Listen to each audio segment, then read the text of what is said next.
Sir हमने पहले बात की थी तो आपने कहा था कि खेल माफिया पनप रहा है, शिक्षा माफिया पनप रहा है। आपने एक बार ये भी कहा था कि प्रेस भी एक माफिया के तौर पे काम कर रही है। तो ये प्रेस माफिया क्या है? प्रजातंत्र का चौथा स्तंभ प्रेस मीडिया को दिया जाता रहा। उसके बाद में इलेक्ट्रॉनिक मीडिया आ गया और चटपटी खबरें हैं, वो चटपटे दृश्य दिखाने में जो एडिटिबिलिटी थी वो प्रेस की और मीडिया की करीब करीब समाप्त हो गई। 24 घंटे यदि इलेक्ट्रॉनिक मीडिया से न्यूज रिपीटेशन होता है तो जनता में एक भ्रम किया वातावरण हो जाता है।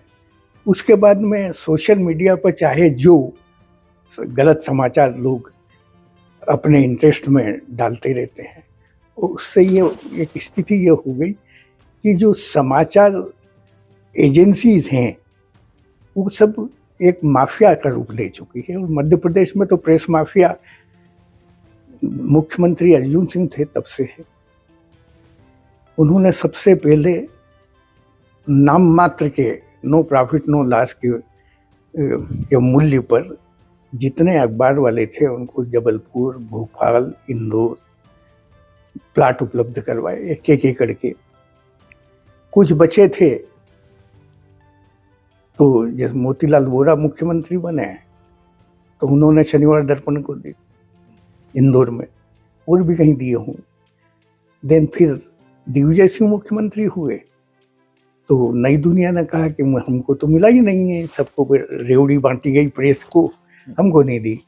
तो उन्होंने ढक्कन वाले कुएं पर उनको 1 एकड़ का प्लाट दे दिया, केवल 5 लाख रुपए में, जो कि हेल्थ यूज था उसका। तो उसके कारण प्रेस, जब आप रेवड़ी देने लगते हो और तो प्रेस माफिया पनप जाता है। अब नेहरू पार्क में 60 दुकानें 60 अखबार वालों को, संवाददाताओं को और संपादकों को दे दी जो लोकल थे। तो इसके कारण एक माफिया गिरोह इंदौर में पनप गया। करीब करीब इंदौर में ऐसा माना जाता है 300-400 अखबार निकलते हैं, साप्ताहिक हैं, दिखाने को हैं। परंतु चूंकि भ्रष्टाचार इंदौर में इतना ज़्यादा है कि वो सब को पुलिस थानों से, डिप्टी कलेक्टर से, तहसीलदार से, नगर निगम से जो अवैध लाभ मिल सकते हैं वो अवैध लाभ देते हैं। तो कुछ जो दैनिक अखबार हैं जिनकी क्रेडिटेबिलिटी है उनको छोड़ करके आज ये स्थिति है कि प्रेस क्लब, प्रेस परिषद जिसे हम कहते हैं, फिरोज गांधी प्रेस परिषद, स्कीम नंबर 54 में 10,000 रुपये स्क्वायर फीट के भूखंड हैं। उन भूखंड में करीब 27 भूखंड अखबार वालों को दिए गए, जिसमें साप्ताहिक भी है, जो नाम मात्र के अखबार हैं उनको भी दिए गए।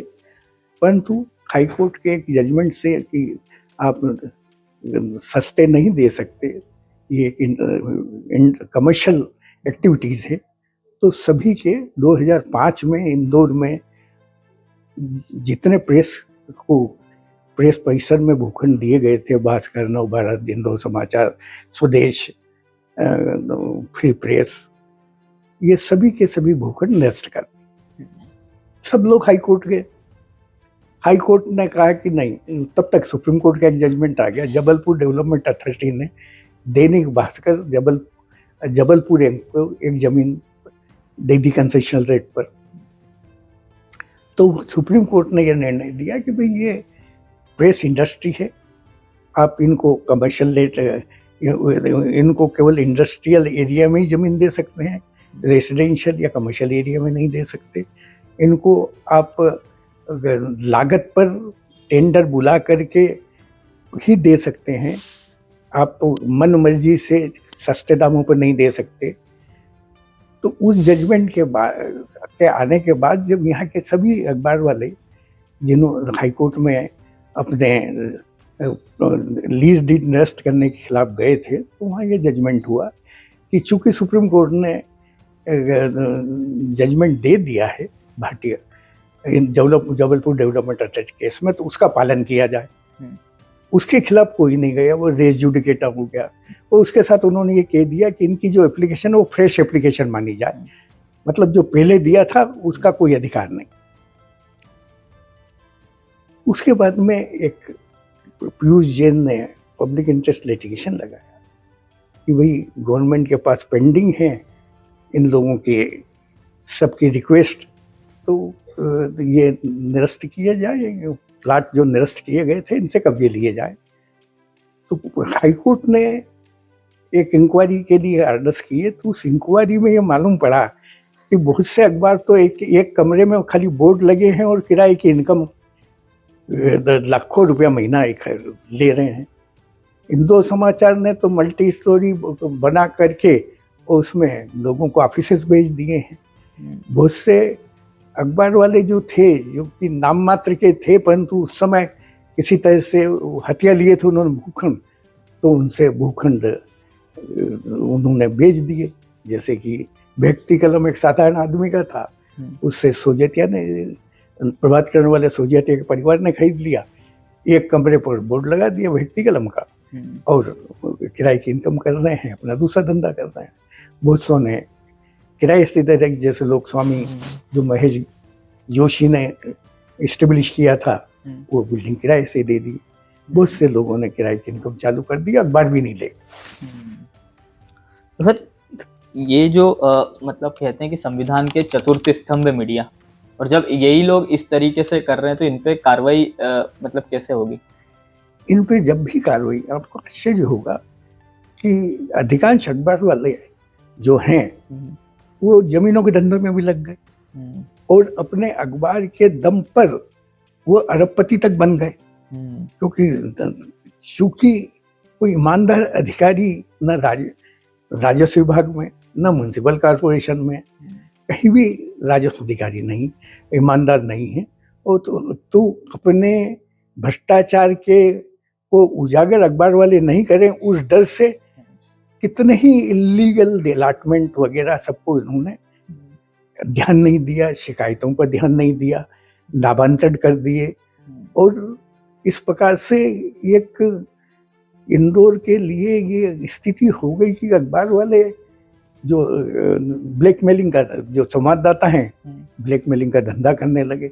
और उस ब्लैकमेलिंग के धंधे में आश्चर्य ये होगा कि छोटे छोटे अखबार के संवाददाता कारों में घूमते हैं, अखबार के लिए खर्च नहीं निकलता, खर्च कर नहीं सकते, तो अखबार भी रिश्वत को जो अधिकारी हैं उनके पैसे से, या जो जिनको वो ब्लैकमेल करते हैं प्रतिष्ठा के डर से कि उनके खिलाफ कोई खबर नहीं छपे, कोई अपराध वो लोगों को जानकारी नहीं हो, तो ऐसे लोग जो धन दे देते हैं, उससे अखबार वाले परिवार का, छोटे छोटे अखबार वाले अपने परिवार का उधर पोषण करते हैं। तो इस तरह से इंदौर में प्रेस माफिया इस्टेब्लिश हो चुका है, और ऐसा इस्टेब्लिश हो गया है कि वे किसी कुछ नहीं होता तो अवैध मकानों के खिलाफ वो छापते हैं, पैसा नहीं मिलता है तो कोर्ट में अखबार वाले खुद ही चले जाते हैं 307(5) में कि ये मकान तोड़ा जाए, और फिर राजीनामा कर देते हैं धंधे का। तो ये स्थिति छोटे अखबार वालों की हो गई। जहाँ तक बड़े अखबार वाले हैं तो वो किराए की इनकम ले रहे हैं। गवर्नमेंट ने भी 12 अखबारों को फिर से कमर्शियल घोषित है, इसके नंबर 54 का प्रेस परिसर, वहाँ सुप्रीम कोर्ट के जजमेंट से जमीन नहीं दे सकते, परंतु फिर भी 12 लोगों को दे दिए। और 12 लोगों को भी, कुछ लोगों को उसमें जैसा व्यक्ति कलम, तब व्यक्ति कलम वाले सोजेतिया ने भी व्यक्ति कलम के नाम से जगह ले ली। तो इस तरह से ये अखबार के दम पर या अपनी पहुंच के दम पर या अवैध धन दे करके और जमीनों का धंधा करते हैं, गवर्नमेंट से सस्ते में जमीनें खरीदते हैं, अवैध कॉलोनी में कॉलोनाइजर से भूखंड लेते हैं। वो इस प्रकार से ऐसा, जैसे पहले भी नई दुनिया ने जितनी कॉलोनीज बसी, तो नई मैंने श्रीनगर एक्सटेंशन या दूसरी कॉलोनी में 2-3 जगह देखा कि 3 परिवार के लिए 3 प्लाट नई दुनिया के रिजर्व रहते थे, एक छजरानी ग्रुप के लिए, एक सेठिया ग्रुप के लिए और एक तिवारी ग्रुप के लिए। तो ये अखबार वाले अवैध लाभ लेने में अखबार का उपयोग करते हैं, अपने आतंक का उपयोग करते हैं, अपने समाचार से लोगों की प्रतिष्ठा हानि या प्रतिष्ठा बढ़ाने का काम करते हैं। तो एक तरह से स्वतंत्र, स्वच्छ, निष्पक्ष प्रेस नहीं बचा। और इसलिए मैं कहता हूँ कि इंदौर में प्रेस माफिया है। उसका एक ज्वलंत उदाहरण है, खेल परिसर में अभय सजलानी ने नई दुनिया के बल पर एक प्लाट यानी कि 44,000 स्क्वायर फीट का प्लाट लिया, कब्जा कर लिया 60,000 स्क्वायर फीट पर, और कुछ आधा एकड़ जमीन सड़क में चली गई। तो उसके बाद भी जमीन जितने अलाटेड थी उससे ज्यादा उनके पास है। पास में खाली जमीन पड़ी थी तो उस पर अतिक्रमण कर लिया, उस पर लाभ मंडपम के नाम से बिल्डिंग बना ली, और फिर उनसे कहा कि हमको उसी रेट पर आप ये जमीन रेगुलाइज कर दीजिए। कलेक्टर ने 22 करोड़ रुपए मांगे, उन्होंने नहीं दिए, परंतु वो कमा रहे लाभ मंडपम के नाम से, होटल भी चल रही है, हेल्थ क्लब भी चल रहा है, और हाल भी किराए से देते हैं, कमरे भी किराए से देते हैं। मतलब अगर नई दुनिया की बात करें तो वो प्रेस माफिया और खेल माफिया दोनों हो गए। इसी तरह से भास्कर में ही थे अनिल धुप्पड़, उसका उपयोग करके उन्होंने मध्य प्रदेश जो लॉन टेनिस स्टेशन है उसको एलाटेड प्लाट पे कब्जा कर लिया। वो उन्होंने भी अपना हेल्थ क्लब चालू कर दिया, वहाँ से इतना कमाया कि एक बड़ा दूसरा हेल्थ क्लब के लिए जमीन बाईपास पे ले ली, वहाँ भी एक बड़ा हेल्थ क्लब बना लिया।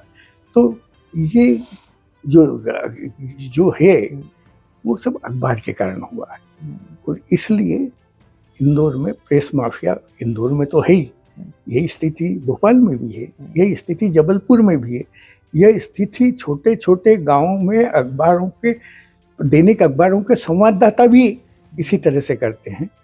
और इस तरह से एक स्वच्छ और स्वस्थ प्रेस की क्रेडिटेबिलिटी थी वो खत्म हो गई। खाली हम संवैधानिक हैं और चौथा प्रजातंत्र का स्तंभ है ये कह करके उसी तरह से उसको महिमा मंडित करते हैं जिस तरह से ये न्यायपालिका करते हैं। आज न्यायपालिका की क्रेडिटेबिलिटी को लेकर के जितने चीफ जस्टिस रिटायर्ड होते हैं वो सब करप्शन की बात करते हैं कि न्यायपालिका में करप्शन है, ये है, वो है, परंतु जब चीफ जस्टिस रहते हैं तब सुधार का कोई प्रयास नहीं करते।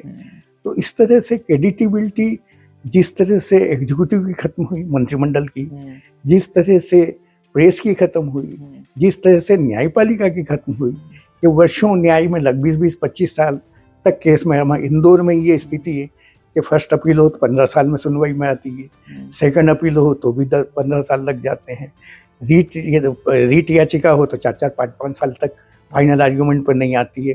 और इसलिए लोगों को न जस्टिस मिल पाता है, न कोई साहस करता है कोर्ट में जाने का, न कोई साहस करता है प्रेस माफिया के खिलाफ बोलने का, और ये चल रहा है। ठीक है सर, बहुत बहुत धन्यवाद। आपने ये एक नया एस्पेक्ट बताया जिस और किसी का ध्यान नहीं जाता था, कि लोगों को लगता था खेल माफिया हो सकता है, भू माफिया हो सकता है, लेकिन किसी को ये नहीं पता था कि प्रेस भी एक माफिया के तौर पर काम कर रही है। जरूर इससे शहरवासियों को जानकारी मिलेगी। धन्यवाद।